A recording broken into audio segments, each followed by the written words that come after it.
আমিতো আগৰ পৰাই আমাৰ ইয়াত প্ৰাক্তন বিধায়ক হিতেশ বসুমতাৰী ছাৰক লগ পাই আহিছোঁ।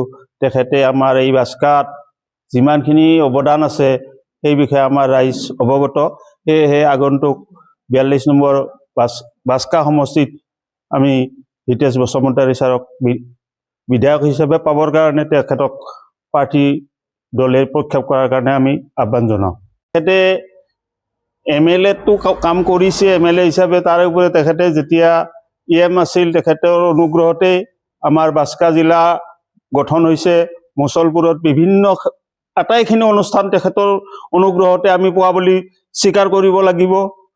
তাৰে উপৰি ৰাস্তা ঘাট এই আমাৰ ওচৰতে এই বৰিমুখত কেইবাটাও শিক্ষা অনুষ্ঠান গঠন হৈ গৈছে। এতিয়া পুনৰবাৰ তেখেতক এই আমি MLA হিচাপে পাবৰ কাৰণে আৰু আমাৰ ৰাইজৰ অভাৱ অভিযোগখিনি পূৰণ কৰাৰ কাৰণে তেখেতক এটা সুবিধা দিয়াৰ কাৰণে আমি ভাবোঁ। আৰু তেখেতৰ এইটো ধৰণৰ ৰাইজৰ প্ৰতি কাম কৰা আগৰ পৰা এটা হেঁপাহ আছে আৰু ভৱিষ্যতেও কৰিব বুলি মই আশাবাদী। আৰু তেখেতে প্ৰাৰ্থী হ'লে আমি আনন্দিত হ'ম।